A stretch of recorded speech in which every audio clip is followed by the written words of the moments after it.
have to fear is In war, there is no substitute for victory. Let us never negotiate out of fear.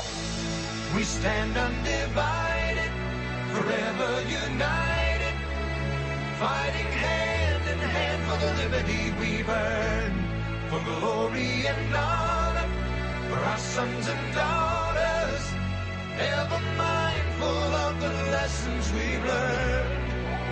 Let the torch of freedom burn.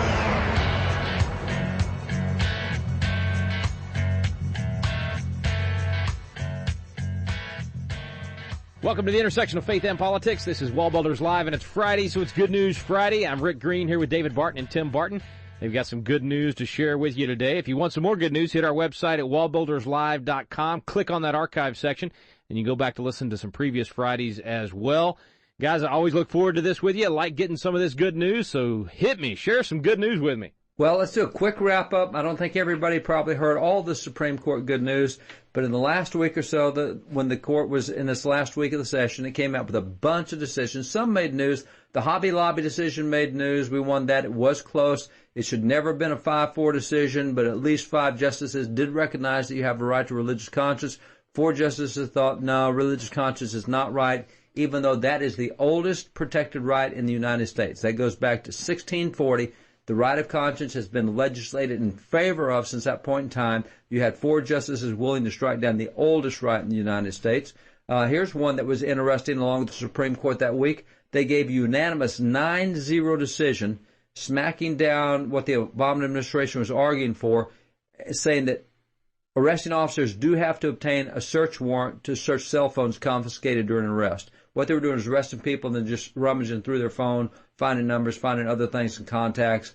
So the Fourth and Eighth Amendments require detailed provisions to keep government from using its power against you. It makes it hard for government. You literally have to prove someone is guilty rather than vice versa.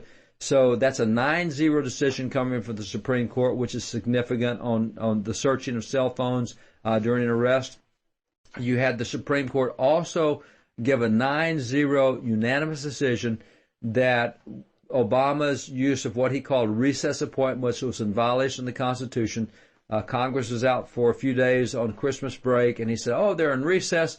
I can now appoint all these folks to the National Labor Relations Board. I don't need Senate approval, even though the Constitution requires that, because this is a recess. Now, a recess is one that lasts literally for months in the Constitution's thing, at least for several weeks. So that one is one that goes by the way. You also have another 9-0 decision where the U.S. Supreme Court said you cannot have a buffer zone around an abortion clinic. For years, they have required abortion protesters. And I don't like calling them protesters because they're not people who pray. Life supporters. There you go. They're life supporters. That's much right. better. Thank you. I don't want to use the left's rhetoric on this. Life supporters no longer have to stand across the street to exercise the right of free speech. They can, like every other citizen, be on the sidewalk in front of that if they want to.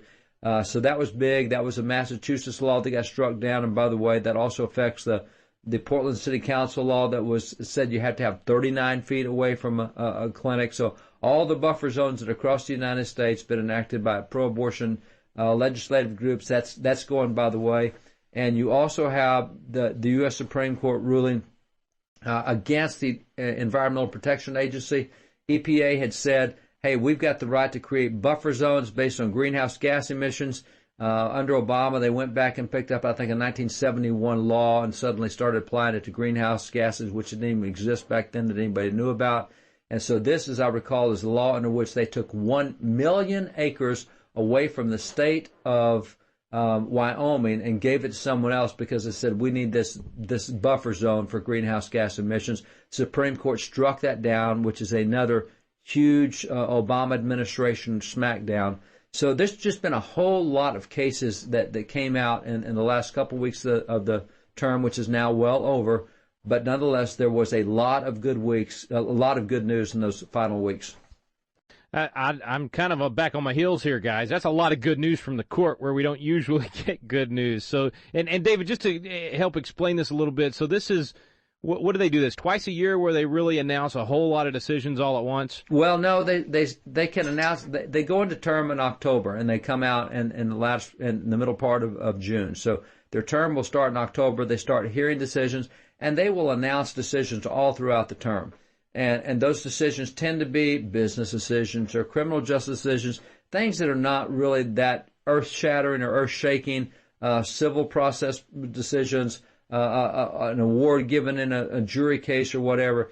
They generally hold the most controversial and the most public policy-oriented decisions till the final week of the term.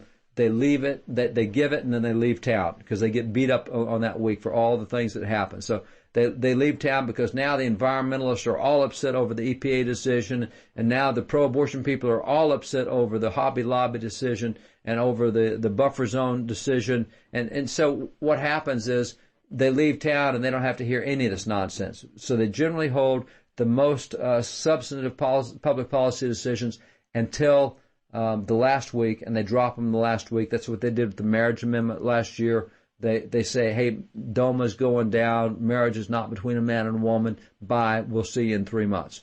And so that's generally the way it works. But other decisions are released throughout the entire term.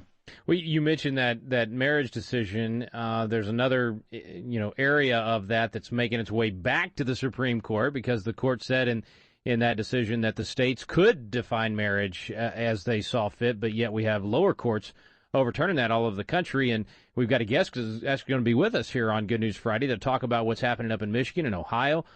Tons, over 100 black pastors from those states have come together to file an amicus brief saying in a court case there where they're trying to overturn marriage, hey, this is not what the Supreme Court said in its decision. It's certainly not what we, the people, want in our individual states. So our guest today will be Erin Mersino. She's going to be with us when we come back from the break for some good news out of Michigan and Ohio. Stay with us here on WallBuilders Live.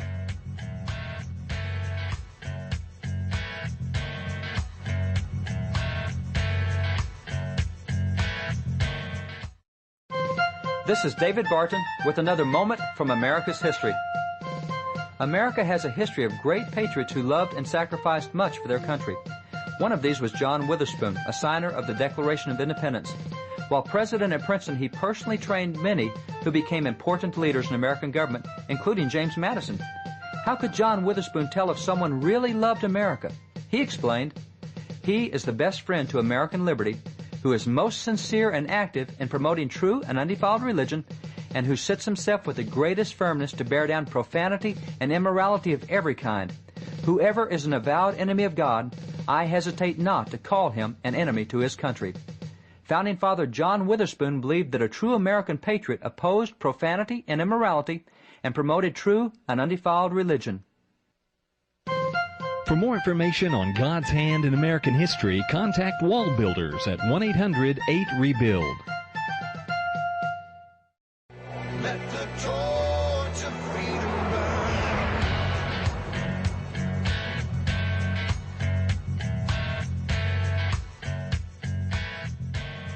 You found your way to the intersection of faith and politics. Thanks for staying with us here on WallBuilders Live with David Barton and Rick Green. Our guest today is Erin Mersino. She's from the Thomas More Law Center. They do great work all across the country. And right now, they're fighting for marriage in Michigan. Erin, thanks for coming on. Oh, thank you for having me. Hey, you guys have rounded up quite a team there in Michigan, a coalition of over 100 black pastors from Detroit and all over that are actually saying, look, this federal court overturning our marriage amendment is absolutely unconstitutional. We're fighting this thing. Oh, yes, we are. So what's the status at this point? I mean, when you guys file this amicus brief, what do you have to wait on now? Well, we're waiting on there's going to be oral argument in the case in early August. So after oral argument takes place, then the court will render its decision within a couple of months. Okay, well, let's back up and get the history. So this was what, about 10 years ago, I guess, that Michigan passed their constitutional amendment to define marriage as one man and one woman, right? That's correct. And to protect the sanctity of the family. Okay, and so what was the challenge, or when was the challenge brought? Was this in the last year with kind of part of this rash of lower courts overturning marriage amendments in individual states, or has this thing been working its way through the court for a while? It's been a couple years. It's interesting because the case actually started off not as a challenge to the Michigan marriage amendment, but it started off as a challenge to Michigan's adoption law. And when the court realized that it could not act upon that challenge, the challenge to the adoption law, the court itself then initiated the invitation to the plaintiffs to challenge Michigan's marriage amendment. So it wasn't even before the court. They actually said, we want you to bring this charge. That is correct. And then they rewrote their complaint and then brought the challenge. That's beyond what we've always, termed judicial activism. I mean, that's true, Yeah. true activism. They're not just taking what was brought before them and handed out a decision that's outside their jurisdiction and making law instead of applying. They're actually saying, hey, there's a particular area we would like to be activist judges, so would you please bring that to us so that we can do that? That's beyond the pale. It is. A judge is supposed to be fair and impartial to both parties, not act as one party's counsel and give them legal advice. So did that become a new case, or that was an amended in this case? It was amended in this case. That actually reminds me of even in the Obamacare case for Roberts to say, well, nobody said this was going to be a tax. In fact, they said the opposite, but I'm just going to go ahead and make it a tax so we can make this thing. I mean, that's activism. That's going outside not only their jurisdiction, but outside even what's before them and what should be even considered by them. I agree. Is that a new thing in the courts? Because I don't recall that happening very often in the past. Unfortunately, I would say that it's not new. However, the more conservative judges don't partake in judicial activism. It's against their conscience. Well, I agree activism is not new, but, I mean, this idea of actually even being so active that you're going outside what's on the table, you're actually inviting people to come make certain arguments and going down a totally different path than the case that is before you. I mean, that's just, these guys need to resign from the bench and go run for the legislature if they want to do that sort of thing.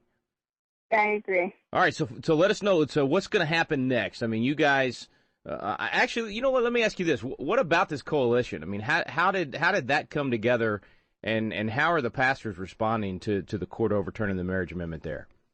We were actually contacted by the coalition's leader, Stacy Swimp, and he said, I have a group of approximately 100 black pastors in the Detroit area and in outstate Michigan and in Ohio, and we firmly believe that the comparisons that have been made with the gay rights movement and the civil rights movement are completely incorrect and insulting to us, and we believe in traditional marriage and we want our voice to be heard. So the Thomas More Law Center then decided to get involved and help the coalition and write an amicus brief on their behalf so the judges would hear their point of view when they're deciding the case in the Sixth Circuit. This is a very personal thing to them, it seems. The late Ken Hutcherson used to tell me, I mean, he used to be so upset when the gay community would compare gay rights to civil rights, and he'd talk about what he went through in the civil rights movement. And I would think these pastors, for them, this is very personal. It is very personal, and it's amazing when we went back through the history of the cases pertaining to homosexual marriage. It's always been tied to the civil rights movement. The case that has always been cited is the case of Loving versus Virginia, where the court said that you can't disallow marriage on the basis of race. So that was a case where there was an interracial couple that was not allowed to be married, and it was actually a criminal statute in Virginia, and the court struck it down saying that you can't have race-based discrimination when you're discerning whether or not a couple can be married. But that case, the holding of that case has been so twisted and used for homosexual marriage, and it's just amazing that it has, since the cases regarding homosexual marriage have entered the court. Yeah, it's man, what a stretch. So what do they expect to see? I mean, are they optimistic at this point that you guys could possibly win the case? I assume you're at what district, what circuit court are you going to be in? We're in the Sixth Circuit Court, and certainly, across the country, these cases unfortunately are not being decided in our favor. So while we remain optimistic, and unfortunately the wave of popularity seems to be against us here. So all the more important to have the voice of the coalition heard and make sure that people realize what's happening in our culture and in our society. Well, we appreciate you guys representing them, and we appreciate Thomas More Law Center. Y'all keep up the great work. Oh, thank you so much. That's Erin Mersino. We'll be right back with David Barton.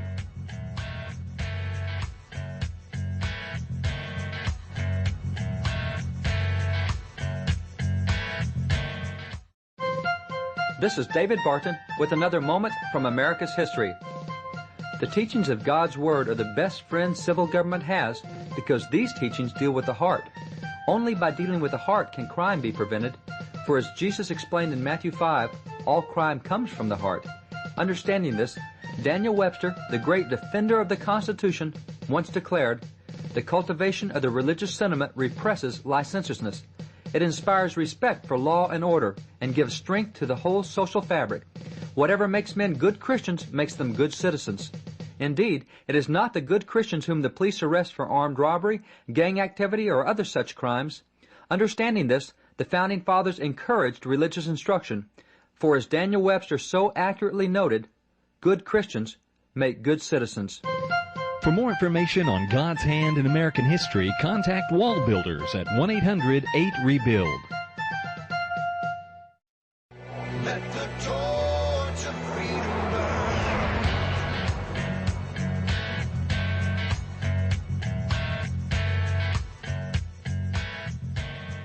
Welcome back to WallBuilders Live. Thanks for staying with us. That was Erin Mersino with us talking about what's happening up in Michigan and Ohio, both with black pastors coming out and saying, hey, we want to keep marriage defined as one man and one woman. So that's good news from up north there. Everything's up north from Texas. But where do you guys want to head on some more good news? Well, one of the things Erin said just needs to be touched for a minute, that it is absolutely amazing act of judicial arrogance and activism for the judge to reach out and say, hey, I would love to strike this law down, but nobody's raised the issue to me yet. Can I get somebody to be willing to sue the marriage amendment? Because if you do, to go out and for a judge to go out and suggest and recruit someone to sue against that law so he can strike it down, that is unbelievable. That's just, but the good news is that you've actually got pastors being the one to stand up and lead on this. And it's been a long time since we've been able to say that to any great degree. We did talk about Pastor Danny Holliday back in Illinois, who was able to stop the same-sex marriage thing there because they got the Black Caucus turned off on it. They got black pastors to go after the Black Caucus. And so, I'm thrilled that black pastors are standing. We just need to see pastors of every color, every stripe, standing up and taking the lead on these kind of issues all over the country, not just on marriage, but on anything the Bible addresses. And that's good news, not only that this is being done in court, but that pastors are the ones who are doing it. Yeah, absolutely. Tim, what do you got for good news? Well, we're going to jump to something that we had Senator Larry Grooms from South Carolina on before, and he talked about the positive things their state was doing. But I think it's worth noting that we are seeing more and more states that are rejecting the notion of Common Core. And South Carolina, where they have just rejected those standards, and they're now moving to state-established standards instead of a federal government standard that the people can't touch and have no say in. But along the lines of seeing positive things in education, we'll jump from South Carolina, which is rejecting Common Core, down to Florida. And in Florida, there was a decision that a school actually made very recently. At the end of this last school year, there was a situation where there was a young boy who had a Bible, and he was on his own private time reading his Bible. And the teacher came up, and if you guys remember the story, the teacher took the Bible, said, "You're not allowed to read that. Now it's free time." It was open reading time. And this kid's reading the Bible. The teacher says, "You can't do that. Put it on my desk." The teacher then calls the father, leaves a voicemail where he explains to the father that those kind of books are not allowed in my classroom, and referring to the Bible. Those kind of books. Right. Those kind, the really moral, positive, love thy neighbor kind of stuff. We don't want those kind of books. Yeah, I'm so thrilled to see that we finally have teachers who know that the Good Samaritan should not be taught to kids and that the golden rule should not be there.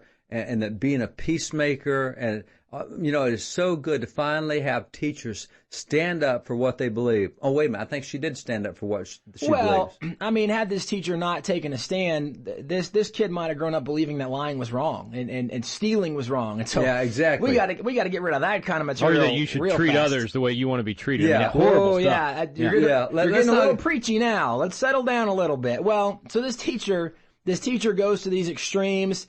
Liberty Institute got involved in, just kind of one of these "are you kidding me" moments. And the school has since now backed off and said, well, maybe we overstepped. We will allow the Bible to be read during free time now when it is appropriate. And so the good news is this Florida school has backed off from the position where the teacher said, hey, Bible's not allowed in the classroom, even on your own free reading time, can't do it, to where now the school says, no, we're going to let kids do that. So a positive step in the right direction for the school in Florida. Outcome was good, so we have it here on Good News Friday, but it does make you worry about the common sense of some of those school districts and teachers. But at least the outcome was good. Well, and this is one of the things that we point out so often is the more that we get involved in the process, the more that we stand up, the more we will see the positive outcome. The fact is we live in a culture and a world where there are negative things all around us, but the more that we are willing to stand up for what's right, the more we will see the right thing happen. That's what we need to see more of, exactly. Let's take a quick break. We'll come back and get some more good news. Stay with us here on WallBuilders Live.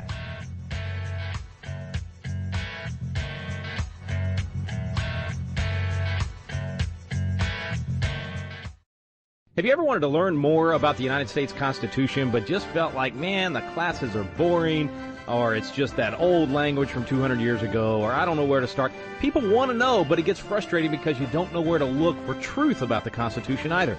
Well, we've got a special program for you available now called Constitution Alive with David Barton and Rick Green, and it's actually a teaching done on the Constitution at Independence Hall in the very room where the Constitution was framed. We take you both to Philadelphia, the cradle of liberty in Independence Hall, and to the WallBuilders Library, where David Barton brings the history to life to teach the original intent of our founding fathers. We call it the Quick Start Guide to the Constitution because in just a few hours through these videos, you will learn the Citizen's Guide to America's Constitution. You'll learn what you need to do to help save our constitutional republic. It's fun, it's entertaining, and it's going to inspire you to do your part to preserve freedom for future generations. It's called Constitution Alive with David Barton and Rick Green. You can find out more information on our website now at wallbuilders.com. Let the torch of freedom burn.